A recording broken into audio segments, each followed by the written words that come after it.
नमस्कार, माझे नाव ॲडव्होकेट रितेश चादूरकर। आज आपण हा व्हिडिओ आपल्या वकील बांधवांसाठी, जे नवीन वकील बनणार आहेत त्यांसाठी आपण बनवत आहोत। यामध्ये आपण आज bar council of Maharashtra and Goa याच्यामध्ये आपण सनदसाठी कसा फॉर्म भरावा ही पूर्ण पद्धत जाणून घेणार आहोत। सर्वप्रथम आपण गुगलमध्ये जाऊन bar council of Maharashtra and Goa यांच्या वेबसाईटवर जाणार आहोत आणि त्यानंतर खाली आपण जसे स्क्रोल डाऊन केले तर आपल्याला एक एनरोलमेंटचं ऑप्शन दिसणार आहे, त्याच्यावर आपण क्लिक करायचं आहे। त्यानंतर आपल्याला एक परत एनरोलमेंटचं ऑप्शन दिसेल, त्यावर आपण क्लिक केल्यावर आपल्याला एनरोलमेंट इन्स्ट्रक्शन दिसतील, त्या सगळ्या आपण एकदा वाचून घ्याव्यात। आणि आपण तसंच खाली स्क्रोल डाऊन केले तर आपल्याला विविध कागदपत्रांची यादी दिलेली दिसेल। या यादीमध्ये आपल्याला पहिले बघितले आपण एक तर पासपोर्ट साईजचा फोटो लागणार आहे। हा फोटो वकिली वेशामध्ये असला पाहिजे, काळा कोट, व्हाईट बँड यामध्ये आपण हा फोटो काढणार आहोत।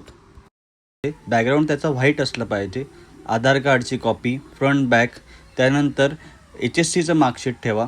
नंतर महिलांसाठी मॅरेज सर्टिफिकेट जोडावं लागणार आहे, तसेच मेडिकल सर्टिफिकेट लागेल, जेही आपले तृतीयपंथी बांधव आहेत त्यांच्यासाठी। त्यानंतर आपल्याला जर कोणी दिव्यांगजन असतील तर त्यांना त्यांचं सर्टिफिकेट आपल्याला लावावं लागणार आहे। जर कोणी कास्टमध्ये येत असणार तर त्यांना त्याचं सर्टिफिकेट लागेल।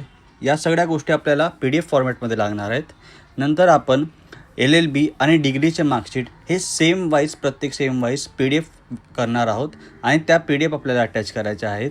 नंतर एका पांढऱ्या कागदावर सिग्नेचर करावी। नंतर आपल्याला एक ॲफिडेविट बनवायचं आहे। ते ॲफिडेविटच्या फॉर्मॅटमध्ये आपण जर चेक केलं तर तो आपल्याला डाउनलोड करायचा आहे बार काउन्सिलच्या वेबसाईटवरूनच।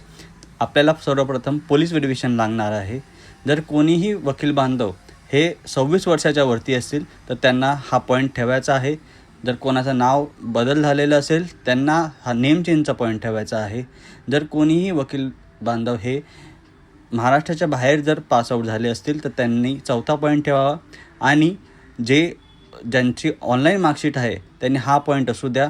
आणि इथं जिथं AIB एक्झामिनेशन 22 लिहिलं आहे, जर तुम्ही पुढच्या वेळी देणार आहेत आणि समजा ऑलरेडी दिली असेल तर तिथं 21 करावी।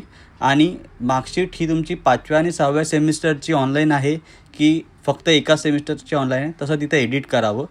तसेच आपल्याला बघितल्यावर सर्टिफिकेट ऑफ गुड मॉरल असे दिसेल, तिथंही आपल्या डाउनलोडचा ऑप्शन आहे। तर आपल्याला 2 वकील बांधवांची सही लागणार आहे ज्यांची प्रॅक्टिस कमीत कमी 10 वर्ष झालेली असेल। त्यानंतर आपण ऑनलाईन एनरोलमेंटवर क्लिक करणार आहेत, रजिस्टर न्यू युजर, आणि इथं आपण नो हा ऑप्शन सिलेक्ट करणार आहे कारण की आपण मेंबर नाही। त्यानंतर आपण खाली ही दिलेली सगळी माहिती आपण संपूर्णपणे व्यवस्थितरित्या भरणार आहोत आणि रजिस्टरच्या ऑप्शनवर क्लिक करणार आहोत।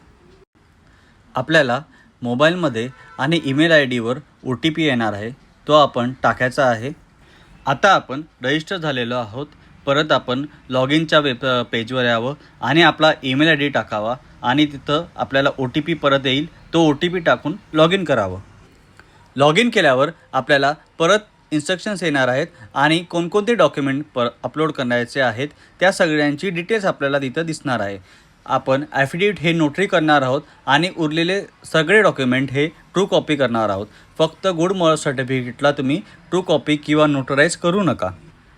आपण ऑनबोर्ड डिटेल्सवर क्लिक केल्यावर आपल्याला पुढील विंडो दिसेल, त्यामध्ये आपण मराठीमध्ये आपलं नाव टाकायचं आहे, आपला नेटिव्ह ॲड्रेस टाकायचा आहे, प्रॅक्टिस डिटेल्स आपण ज्याही जिल्ह्यामध्ये प्रॅक्टिस करणार आहेत आणि त्याचं नाव टाकायचं आहे, त्या कोर्टाच्या परिसराचं।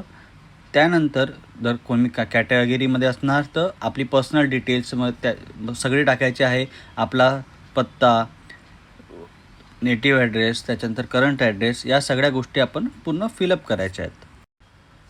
पुढच्या विंडोवर आपण एज्युकेशन डिटेल्सवर क्लिक करायचं आहे।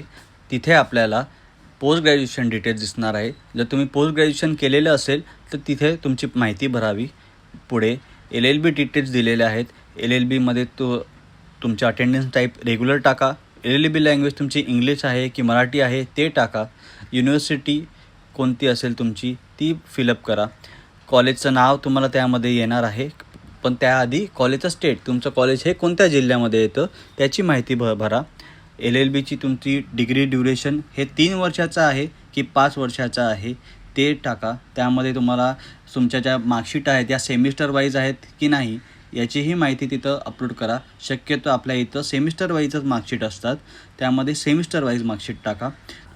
हे सिलेक्ट केल्यावर आपल्याला प्रत्येक सेमिस्टरचे मार्क्स टाकण्याचा ऑप्शन्स ओपन होतील.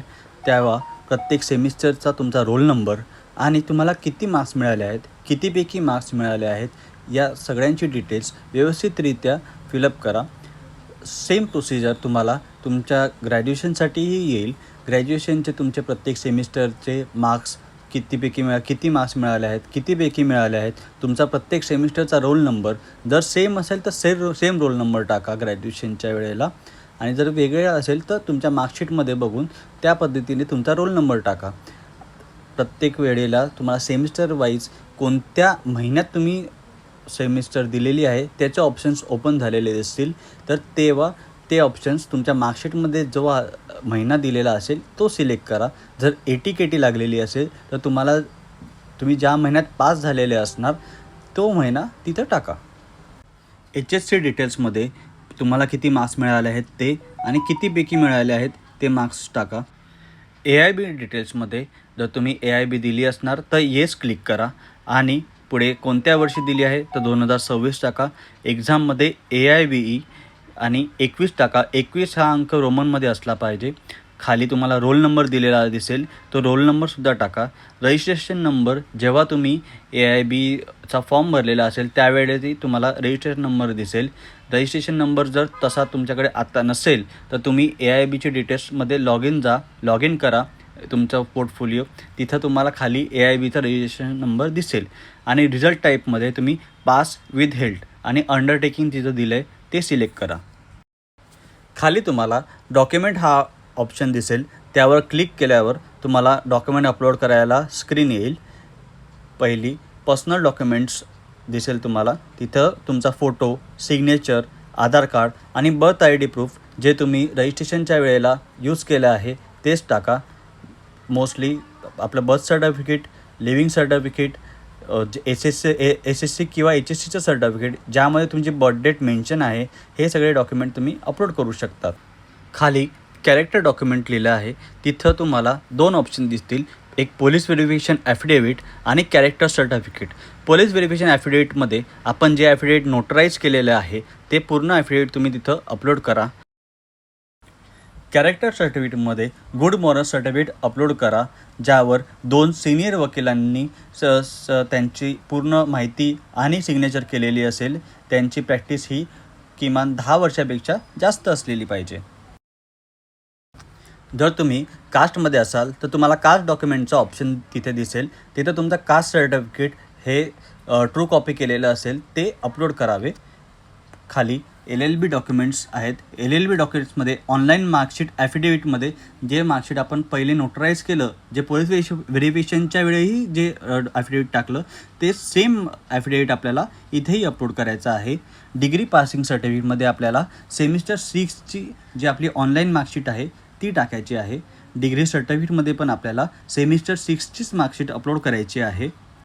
तुम्ही सेमिस्टर वाईज मार्कशीटचा ऑप्शन सिलेक्ट केलेला असेल तर तुम्हाला 6 मार्कशीट अपलोड कराव्या लागतील. प्रत्येक सेमिस्टरची मार्कशीट ही PDF करून टाकावी. तसेच तुम्हाला खाली ग्रॅज्युएशनचे डॉक्युमेंट दिसतील, त्यामध्ये ग्रॅज्युएशनचं तुमचं सर्टिफिकेट टाकावं. जर सर्टिफिकेट नसेल तर तुम्ही सेम 6ची मार्कशीट तिथं अपलोड करावी आणि बाकीचेही तुमचे सगळे सेमिस्टरचे मार्कशीट सेम 1 to सेम 6 जर तुमच्या 3 वर्षाचं ग्रॅज्युएशन असेल तर ते टाकावं. जर 4 वर्षाचं असेल तर सेम 1 to सेम 8 याचे मार्कशीट तुम्ही प्रत्येक सेमिस्टरचे अपलोड करावे. खाली तुम्हाला HSC डॉक्युमेंट अपलोड करायचा ऑप्शन दिलेला दिसेल. तिथं तुम्ही HSCची तुमची मार्कशीट अपलोड करायची आहे. AIB रिझल्ट डॉक्युमेंटमध्ये तुम्ही AIB 21 दिलेली असेल तर अजून रिझल्ट आलेला नाही तर त्या ठिकाणी तुम्ही AIBचं तुमचं ॲडमिट कार्ड अपलोड करायचं आहे. पुढे तुम्हाला पेमेंटचं ऑप्शन दिसेल. जर तुम्ही कास्टमध्ये असणार तर तुम्हाला हे 125 रुपये लागणार आहेत आणि जर तुम्ही OBC कॅटेगरीमध्ये असणार तर तुम्हाला 750 रुपये, जनरलमध्ये असणार तरीही तुम्हाला 750 रुपये भरावे लागणार आहेत. तर तो ऑप्शन तुम्ही तसा सिलेक्ट करावा. डिक्लेरेशनमध्ये तुम्हाला तिथे प्लेस दिलेली असेल, तुम्ही ज्याही ठिकाणाहून फॉर्म भरत असणार त्या प्लेसचं नाव टाकायचं आहे सनद टाईपमध्ये तुम्हाला सनद हे इंग्लिशमध्ये पाहिजे की मराठीमध्ये पाहिजे हा ऑप्शन सिलेक्ट करायचा आहे. एक चेक बॉक्स दिसेल तुम्हाला accept all terms and condition, हा याच्यावर तुम्ही सिलेक्ट करायचा आहे. जर तुम्हाला काही शंका असेल तर तुम्ही परत डॉक्युमेंट हा ऑप्शन दिलेला आहे त्यामध्ये जाऊन काही एडिट करायचं असेल ते तुम्ही करू शकता. नाहीतर मेक फी पेमेंट या ऑप्शनवर क्लिक करायचं आहे. तिथे तुम्हाला पेमेंट करण्यासाठी 3 ऑप्शन दिसतील, UPI, debit card, net banking. तुम्ही UPIवर सिलेक्ट केल्यावर तुम्हाला एक QR कोड तिथं दिसणार आहे. त्या QR कोडने तुम्ही पुढील पेमेंट करावं. पेमेंट केल्यावर तुमचा हा फॉर्म सबमिट होईल आणि तुम्हाला एक रेफरन्स नंबर भेटणार आहे. तसेच तुम्हाला एक ईमेल ID सुद्धा येईल, त्यावर तुमचा रेफरन्स नंबर आणि तुमचा फॉर्म हा कोणत्या अधिकाऱ्याकडे गेलेला आहे त्यांचं नाव आणि नंबर दिलेला दिसेल. आपल्याला कोणते डॉक्युमेंट लागणार आहेत त्याची लिस्ट मी इथे दिलेली आहे, तरी तुम्ही व्हिडिओ पॉज करून याचा स्क्रीनशॉट घेऊ शकता. हा पूर्ण व्हिडिओ बघितल्याबद्दल आपणास सर्वांचे धन्यवाद. आपणास कोणतीही शंका असल्यास खालील दिलेल्या नंबरवर मेसेज करावा.